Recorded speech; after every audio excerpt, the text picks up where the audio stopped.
Halo, assalamualaikum warahmatullahi wabarakatuh. Selamat datang kembali di channelnya Pekerja Migran Indonesia yang domisilinya di negara Hongkong ini.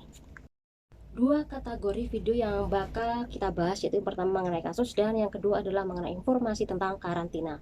Dan yang pertama yaitu mengenai tragedi kawan kita yang pingsan di rumah juraganya, dan salah satu diantaranya ini telah berpulang ke Tuhannya.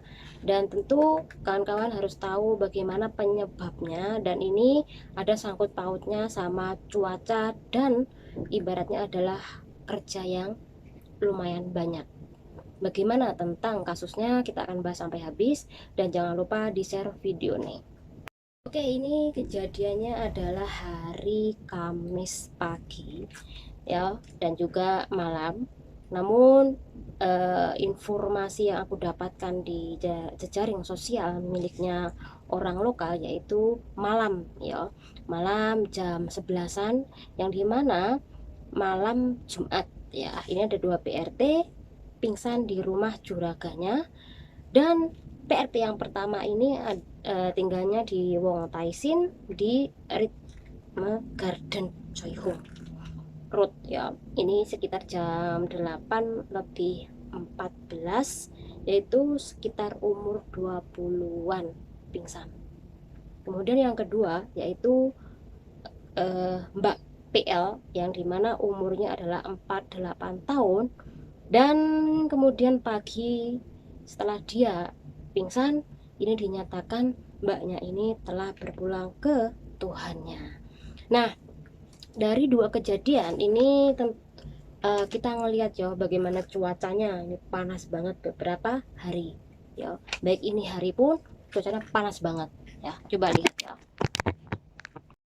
Oke, mbak-mbak bisa melihat bagaimana cuacanya panas banget. Kemarin juga panas, apalagi ini hari juga panas banget. Jadi kondisi cuaca panas seperti ini bisa memicu orang pingsan ya, yaitu jika kita terlalu capek bekerja dan tidak diikuti makan yang cukup dan minum vitamin cukup. Ketika kita makan kemudian nggak cukup dan belum makan, diikuti oleh cuaca panas, ini bikin tubuh kita hidrasi ya mbak. Nah, ketika hidrasi ini keringatnya banyak yang keluar, dan ini bisa membuat kita kayak ngayang ketika kita berdiri. Ini bisa membuat kita pingsan loh ya. Jadi jangan menyepelekan cuaca panas dan Anda kekurangan makan atau minum. Kenapa mbaknya ini bisa pingsan? Ini mungkin mbaknya terlalu banyak pikiran ya. Ketika banyak pikiran dan gejala stres ya, stres, jadi banyak pikiran, akhirnya dia juga pingsan. Ini yang kedua. Kemudian yang ketiga, menurut saya ketahui, ini saraf bagian otak kita ini kram. Jadi ketika kram ini juga bisa menyebabkan pingsan ya. Jadi langkah yang harus dilakukan adalah kayak terapi otak, yang dimana ini butuh dipulihkan sedia kala. Dan ini kayak model itu mbak, kayak stiker kecil-kecil itu ditempelin, kemudian ada saluran kayak kabel untuk membuat otak kita itu tidak kram lagi. Dan ini biayanya juga mahal banget ya.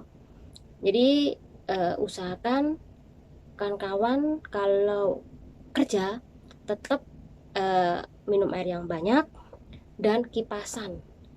Jangan lupa makan yang cukup, karena kalau Anda nggak makan yang cukup, kerja panas, ini juga bisa menyebabkan Anda pingsan. Oke, ini bagian pertama. Kita akan membahas tentang karantina dua negara, yaitu Makau dan juga Hongkong. Tahukah kawan-kawan, karantina di Makau ini dibebankan pembayaran untuk biaya karantina ini kepada pekerja asing ya. Dan kemarin pekerja asing yang berjumlah 200 lebih ini menentang undang-undang ketenagakerjaan, yang mana bahwa masalah biaya karantina dibebankan oleh pekerja asing. Jadi majikan tidak usah membayar biaya karantina.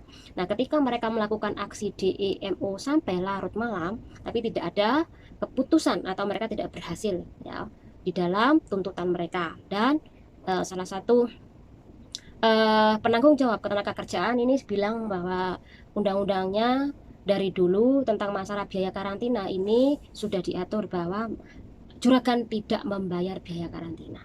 Nah, bagaimana tentang Hong Kong? Biaya karantina ini ditanggung oleh juragan ya.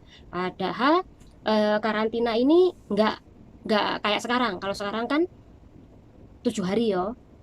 Dan dulu sampai 21 hari biaya karantina tersebut ditanggung oleh juragan Hong Kong. Walaupun biaya hotel per malamnya ini ada yang sampai 800 sampai dengan 500. Bayangkan berapa banyak biaya yang dikeluarkan oleh juragan. Jadi banyak banget, tapi biaya tersebut dibiayai oleh juragan Hong Kong.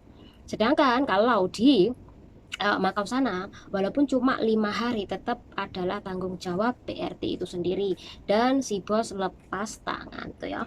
Oke, saat ini karantinanya itu masih 7 hari ya di Hong Kong. Kalau di Makau 5, kalau di Hong Kong 7 hari. Tapi sebenarnya total karantina ini ada 14 hari, 7 hari di hotel dan 7 hari bisa karantina secara mandiri. Namun kalau majikan tidak mengizinkan Anda karantina di rumah, berarti Anda harus karantina di hotel ya.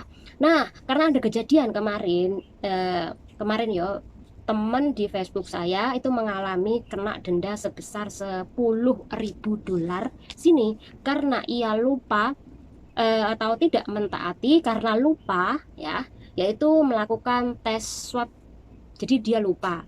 Tes swab itu ada beberapa kali ya. Nanti kita akan membahas dan sekaligus untuk masalah ini di video nextnya nanti kita akan membahas tentang kasus si teman aku itu ya. Oke, untuk masalah tes di sini selepas Anda tiba di negara Hong Kong, yaitu ada yang dimana tesnya ini ada 3 kali, tapi ada juga yang tesnya ini sampai 5 kali ya. Oke, ketika Anda datang pertama kali ke negara ini, Anda tidak dites ya. Jadi tunggu sampai 5 hari baru ada tes PCR yang pertama. Kemudian yang kedua yaitu hari ke-6 ini juga melakukan tes lagi. Kemudian hari ke-7 itu penentuan apakah Anda tidak terpapar apa ianya. Kalau Anda tidak terpapar, secara otomatis hasil yang ke-7 itu Anda negatif, boleh nanti karantina secara mandiri di tempat juragan Anda. Oke? Ini. Kemudian ketika Anda sudah pulang ke tempat juragan, Anda harus karantina secara mandiri. Namun, Anda harus melakukan tes PCR yaitu hari ke-12 sejak kedatangan Anda ke negara Hong Kong. Kemudian ada tes lagi hari ke-9. Salah ya. Jadi selepas 7, hari ke-9 dan hari ke-12 ya. Jadi sekali lagi Anda harus mentaati aturan tersebut. Jangan sampai Anda lupa. Ingat ya, walaupun tidak dapat SMS dari petugas tes PCR, kawan-kawan harus tes sesuai dengan jadwal Anda. Jadi jangan sampai enggak tes ya. Ingat dendanya adalah 10.000 dolar sini. Semoga bermanfaat. Channel ini Duri. Wassalamualaikum warahmatullahi wabarakatuh.